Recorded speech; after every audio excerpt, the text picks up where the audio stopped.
சங்கீதம் அதிகாரம் 7. என் தேவனாகிய கர்த்தாவே, உம்மை நம்பியிருக்கிறேன்.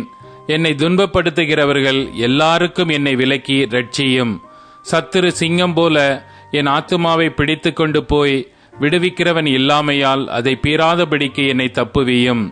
என் தேவனாகிய கர்த்தாவே, நான் இதை செய்ததும் என் கைகளில் நியாயக்கேடு இருக்கிறதும் என்னோடே சமாதானமாயிருந்தவனுக்கு நான் தீமை செய்ததும் காரணமில்லாமல் எனக்கு சத்துருவானவனை நான் கொள்ளையிட்டதும் உண்டானால், பகைஞன் என் ஆத்துமாவை தொடர்ந்து பிடித்து என் பிராணனை தரையிலே தள்ளி மிதித்து என் மகிமையை தூளிலே தாழ்த்த கடவன். சேலா. கர்த்தாவே, நீர் உம்முடைய கோபத்தில் எழுந்திருந்து என் சத்துருக்களுடைய மூர்க்கங்களின் நிமித்தம் உம்மை உயர்த்தி எனக்காக விழித்து கொள்ளும். நியாயத்தீர்ப்பை நியமித்திருக்கிறீரே. ஜனக்கூட்டம் உம்மை சூழ்ந்து கொள்ளும். அவர்களுக்காக திரும்பவும் உன்னதத்திற்கு எழுந்தருளும். கர்த்தர் ஜனங்களுக்கு நியாயம் செய்வார். கர்த்தாவே, என் நீதியின்படியும் என்னிலுள்ள உண்மையின்படியும் எனக்கு நியாயம் செய்யும். துன்மார்க்கனுடைய பொல்லாங்கை ஒழிய பண்ணும். நீதிமானை ஸ்திரப்படுத்துவீராக. நீதியுள்ளவராயிருக்கிற தேவரீர் இருதயங்களையும் உள்ளீந்திரியங்களையும் சோதித்தறிகிறவர்.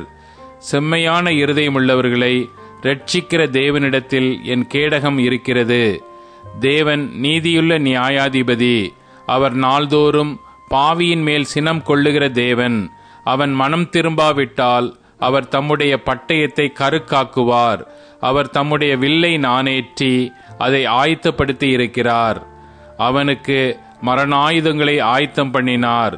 தம்முடைய அம்புகளை அக்கினி அம்புகளாக்கினார். இதோ, அவன் அக்கிரமத்தை பெற கற்ப வேதனைப்படுகிறான். தீவினையை கற்பம் தரித்து பொய்யை பெறுகிறான்.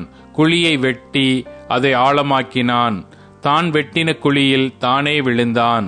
அவன் தீவினை அவன் சிரசின் மேல் திரும்பும். அவன் கொடுமை அவன் உச்சந்தலையின் மேல் இறங்கும். நான் கர்த்தரை அவருடைய நீதியின்படி துதித்து உன்னதமான கர்த்தருடைய நாமத்தை கீர்த்தனம் பண்ணுவேன்.